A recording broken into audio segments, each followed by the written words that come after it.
동작구 흑석동 한강 현대아파트 지금 매매 어떨까요?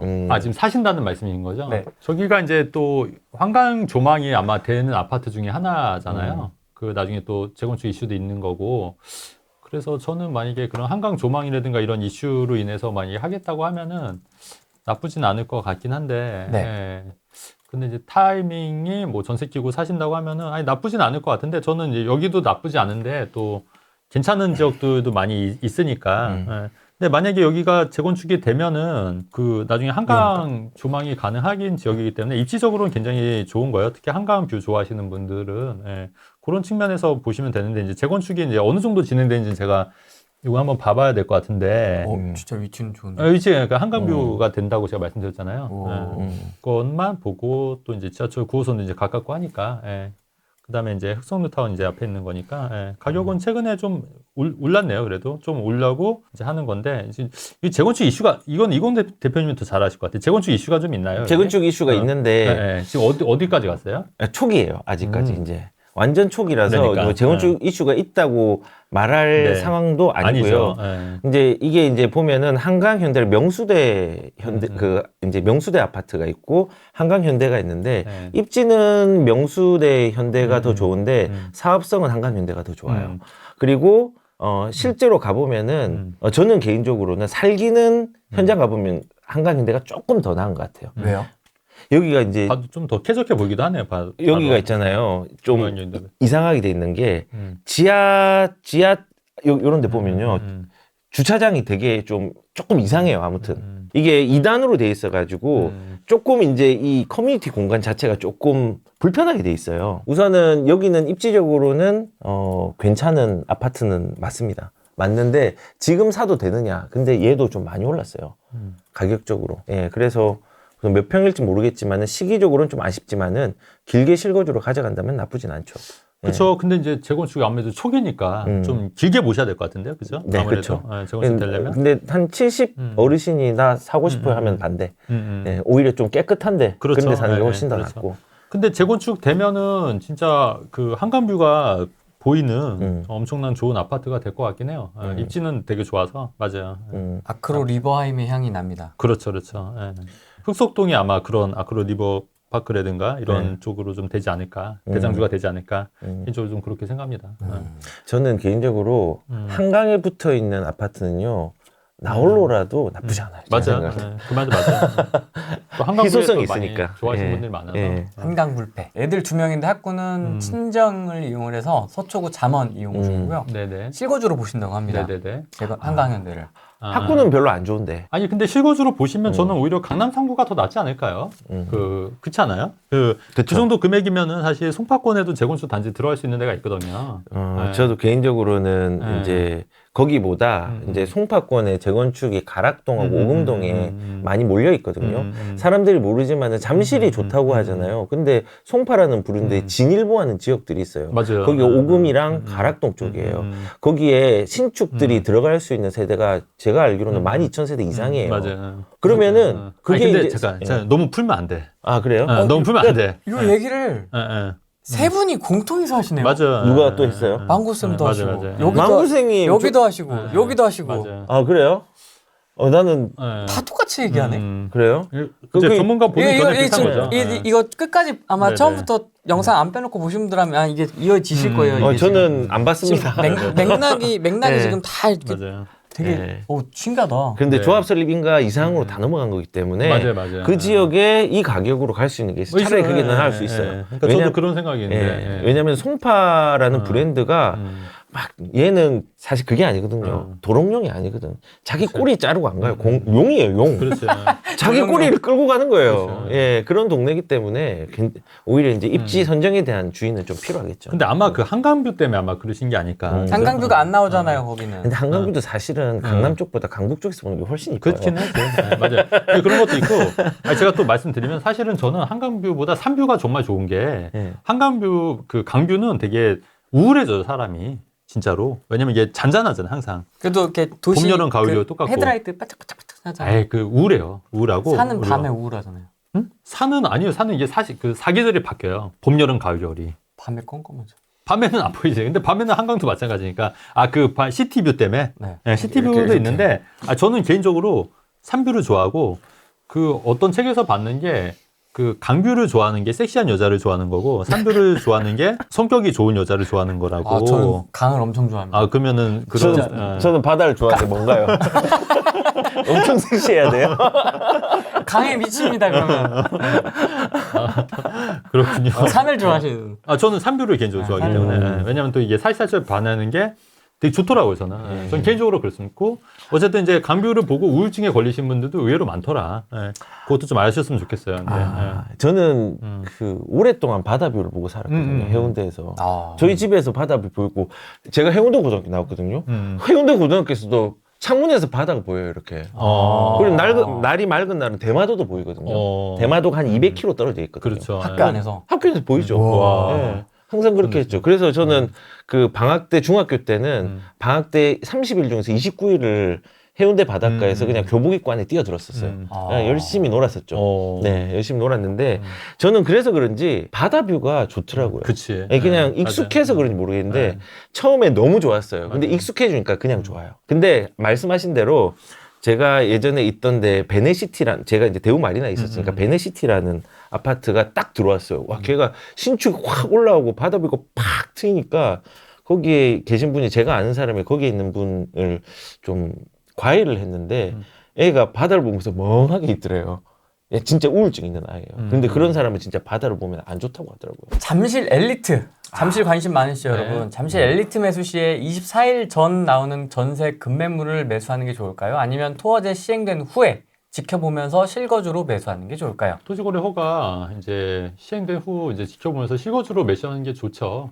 24일 전 나오는 거는 이제 너무 급박하니까 아무래도 좀 약간 좀 서두르셔야 되고 조금 그러실 수 있고, 오히려 저는 이 급매물도 오히려 더 토지거래 허가로 인해서 좀 더 물건이 더 빠질 수도 있을 거라고 생각하거든요. 그러니까 조금 더 지켜보시다가 입사에 너무 임박해서 하시지 마시고, 이제 내가 그냥 실거주가 가능하신 것 같아요. 저렇게 말씀하신 거 보니까. 그럼 이제 실거주 가능한 집을 알아보시는 게 조금 더 낫지 않을까 하는 게 제 개인적인 생각이에요. 왜냐면 너무 촉박해요. 24일이면. 지금 벌써 21일인데 이제 주말 꼈지 않습니까? 그러면 다음 주 월요일인데 사실은 3일 남았어요. 이틀. 이틀 만에 그거 하기에는 좀 너무 촉박해서 잘못된 의사결정을 하지 않을까 싶은 생각도 드는데요. 저는 이제 투자를 할 거면은 3일 안에 하는 것도 나쁘진 않고 실거주를 할 거면은 지금 그렇죠. 들어가는 것보다는 나중에 들어가요. 왜냐면은 그때 좀 잠잠할 거니까는. 그렇죠. 근데 투자로서는 투자금이 작게 들어가니까. 근데 제가 이제 저도 상담을 이제 저도 한 3, 4천 명을 한 것 같아요. 근데 어떤 분이 있었냐면은 잠실 우성 4차, 4단지. 이게 조금 외졌거든요. 외졌다는 게 잠실 우성 1, 2, 3차는 저기 탄천역 바로 옆에 붙어 있어 좋아요. 근데 그건 조금 밑으로 내려가야 돼요. 그 아파트를 어디로 갈아탔냐면은 삼성으로 갈아탔어요. 삼성동으로. 삼성 힐스테이트 쪽으로. 갈아탔는데 그 계약 중도 잔금 하루 만에 치렀어요. 왜 그런 사람이 있어요. 그렇게 급하게 하셨어요? 그 다음날 토지거래 허구역 지정 때문에. 4년 전 일이에요. 4, 5년 전. 그런 사람이 있었거든요. 근데 그 사람은 위너였죠. 4년 전에 그걸 샀으니까. 그러니까 만약에 4년 뒤를 내다보고 2, 3년 뒤를 내다보고 어차피 부동산이라는 건 한 번 사서 주식처럼 무서워해가 내일 팔아야지 오늘 사야지 이게 안 되기 때문에 좀 길게 본다고 하면은 뭐 이제 지금 투자로 들어가서 돈을 조금 적게 들어가는 게 유리하면은 3일 안에 들어가는 게 맞고요. 근데 이제 가격은 제가 이제 3, 4일 뒤면은 조금은 주춤해질 거예요. 그때는 이제 여유롭게 봐야 되는 건데 투자금은 더 많이 들어가죠. 대신 실거주자한테 유리한 장이 되니까 이렇게 구분해서 가시는 게 좋을 거라는 생각이 듭니다. 그렇죠. 그 대신 이제 실거주 하게 되면 이제 또 대출도 또 나올 수 있으니까. 네, 왜냐면 맞아요. 이제 갭 투자는 이제 대출이 많이 안 나오잖아요. 이제 그런 것도 이제 감안해서 이제 생각하실 필요가 있는데, 말씀하신 대로 이제 만약에 그 금매가 정말 금매고 그게 뭐 3일 만에 내가 빨리 결정하고 빨리 진행할 수 있겠다. 그러면 그것도 뭐 나쁘진 않은 선택일 금매가 수도 있을 좀 것 같아요. 나올 수 있을 것 같아요. 급한 사람들 있잖아요. 그렇죠. 예. 네. 그래서 진짜로 호가가 2, 3억 네네. 떨어졌다는 얘기도 있거든요. 지금. 지금 네. 막 주말 새에 뭐가 이렇게 막 왔다 갔다 그렇죠. 많이 네. 하겠다. 매일매일 지금 아마 부동산 엄청 바쁠 거예요. 그러니까 지금 토지거래 후에 지정된 부동산은 엄청 바쁘고 네네. 그 다음에 이제 대기 중인 마포, 성동 여기는 이제 바쁠 걸 대기 중에 있어요.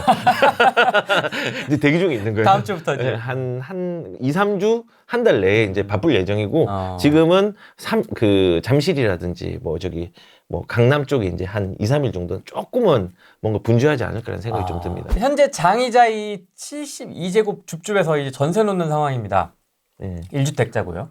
현재 지방 발령으로 지방에 와 있는데 4년 뒤에 서울에 다시 갈 예정이라 그때 가서 장이자이에 실입주를 해야 하는지 아니면 매도하고 상급지로 가야 할지 고민입니다. 뭐 이러한 사유 때문인 것 같고요. 네, 두 분 방송 잘 보고 있습니다. 일단은 그 장이자이 같은 경우에는 그 거주 요건은 없어요. 그 거주 요건은 없기 때문에 이제 2년 이제 보유만 해도 비과세는 되는데 아마 이게 조금 그 10억 초과가 될 수도 있기 때문에 그 초과분에 대해서는 이제 양도세가 나올 수는 있을 것 같거든요. 그래서 이제 그러니까 이거를 꼭 2년을 거주해서 비과세를 채워야 되는 경우는 아니잖아요, 사실은. 그러니까 굳이 이거를 거주할 이유는 없어요, 제가 볼 때는. 그래서 이거를 뭐 장기로 뭐 10년을 보유해서 10년 거주를 해서 장기 보유 특별공제로 80%를 적용받을 거냐, 또 이것도 아니지 않습니까? 그러면은 4년 뒤에 서울에서 이제 가실 때 이거를 장이자유를 실거주입주를 안 하고 바로 매도를 하고 상급지로 갈아타는 전략도 저는 유효하다고 보는 거예요. 왜냐하면 비과세 요건이 없기 때문에. 예, 이해되시죠? 그래서 그럼 이제 이거를 팔고 다른 데를 가면 어디를 갈 거냐는 또 그때 이제 자금 계획과 또 대출 한도라든가 이런 걸 보고 결정을 해야 될 것 같고, 그 다음에 여기서 또 조금 더 좀 그 아이디어를 좀 드리면은 한 채 더 살 수도 있는 거예요, 사실은. 한 채 더 사서 일시적 1세대 2주택으로 또 활용해서 이제 여유가 된다고 하면은 그래서 그 두 채를, 왜냐면 4년 뒤니까 아직 시간이 많이 있으니까 한 채를 더 사고 3년 이내에 기존 주택을 팔고 또 이거를 2년 보유해서 팔면은 4년 이내에 둘 다 비과세 처분이 가능하거든요. 다만 이제 이것도 되게 잘 사야겠죠. 잘 사야 되는 건 있는데 그렇게 해서 좀 자산을 불려서, 왜냐면은 1주택으로 상급지 가기에는 제가 항상 말씀드리지만 어려워요. 1급지로 갈아타기에는. 그래서 항상 일시적 1세대 2주택을 활용하는 전략, 이런 전략도 좀 눈여겨보시는 것도 괜찮을 것 같다는 말씀을 드리는 거죠. 지금 장이자이는 이제 7.2타입은 12억이 안 넘거든요.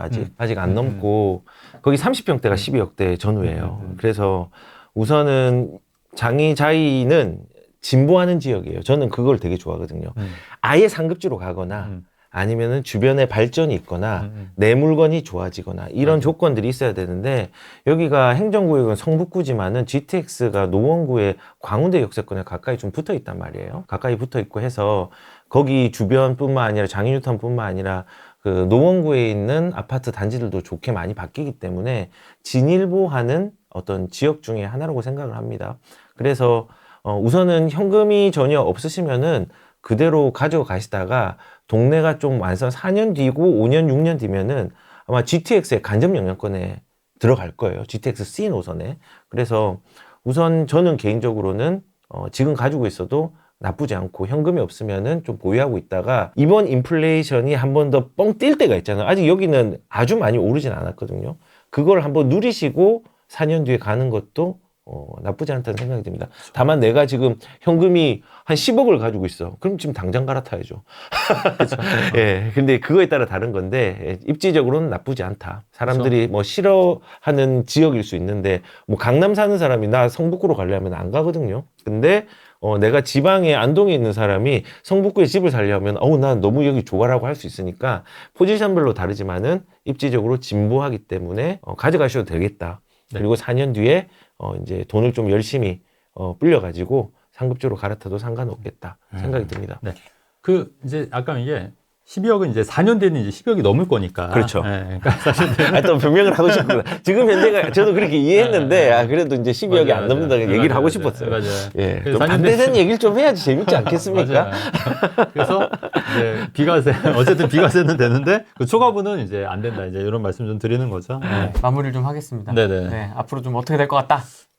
그래서 이제 아무래도 제가 보는 견해는 이제 기각이나 각하될 가능성이 굉장히 높은데 이제 그렇게 되면 다시 복귀하고, 그리고 이제 약간 또 충돌하겠죠. 또 아무래도 이제 여소야대이기 때문에. 근데 쉽게 막 당장 뭐 바꾸기는 힘들 것 같은데, 어쨌든 이제 근간이 조금씩 그래도 뭔가 바꾸려고 하고, 그다음에 국민의힘에서도 뭔가 여기에 대해서 미리 좀 준비를 해서 조금이라도 이제 아까 말씀드린 여러 가지 문제점들이 많았잖아요. 제가 여기서 언급하진 않겠지만 그런 문제들을 집중해서 한번 해결을 해보자. 집중해서 좀 해결을 하고, 그리고 이제 거대 야당이기 때문에 어쩔 수 없이 지금 그런 부분이 있기 때문에 좀 천천히 가더라고요. 그 다음에 다음 정권에서라도 이 길을 유지가 될 수 있도록 좀 터전을 닦는 게 그게 좀 먼저가 되지 않을까 이런 생각이 들고, 부동산도 지금 전반적으로 이제 수요 억제책을 하고 있는데, 이게 뭐 당장은 조금 약간 주춤할 수 있겠지만, 이게 아까도 말씀드렸듯이 그게 뭐 계속해서 이렇게 멈춰지진 않을 거다. 그러면 이제 조금씩 그 여파가 퍼질 건데, 그 여파는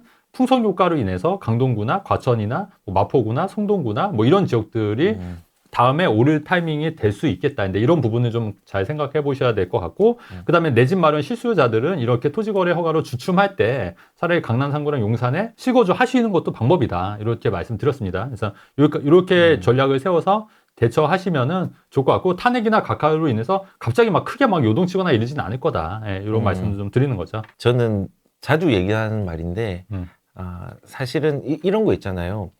회사원들은 리스크를 작게 가져가요. 그래서 뭔가 그 자기가 그만두고 싶을 때 그만두고 다른 데로 옮기면 되잖아요. 작은 리스크를 가져가는 거고, 어떤 회사의 대표들은 이 회사를, 예를 들어서 이 회사를 자기가 운영하는데 그거를 접거나 안 접거나에 대한 부분에서 접으면은 큰 리스크를 안고 가는 거예요. 근데 부동산도 사실은 큰 리스크를 안지만은 좋은 대응책을 가져서 그거를 발전시키면은 그 리스크만큼의 큰 보상들이 있거든요. 그래서 우리는 사람들이 생각할 때 위험하다고 감지되는 모든 것들을 그냥 리스크라고 생각하고 피하기만 하긴 하는데, 우리 최진권 대표님처럼 리스크가 있는 시기에 양주에 집을 한 개 사가지고 그걸로 또 수익을 내는 구조도 만들고 이렇게 하거든요. 그래서 공포의 피해자가 되지 말고 공포를 이용하는 사람이 되십시오. 거꾸로 생각할 때 사실은 남다른 자산의 규모들이 나오는 거거든요. 그래서 여기 계신 분들 지금 뭐 정책도 혼란스럽고 지금 뭐 정치도 혼란스럽고 그냥 다 혼란스럽잖아요. 그 혼란스러움에 사실은 진주를 발견할 수 있는 해안만 있으면은 남들처럼 비난만 하는 게 아니라 남들보다 나은 자산의 기초를 쌓을 수 있을 거라고 저는 생각을 합니다. 그래서 맞습니다. 오늘 뭐 이렇게 나왔는데 다다음 주에 또 나와서 망고생이면 또 재밌게 좀 최진권 대표님과 더 재밌게 얘기를 또 한번 하도록 하겠습니다. 알겠습니다. 감사합니다. 네. 알겠습니다. 오늘은 여기까지 하겠습니다. 네, 감사합니다. 고맙습니다. 네.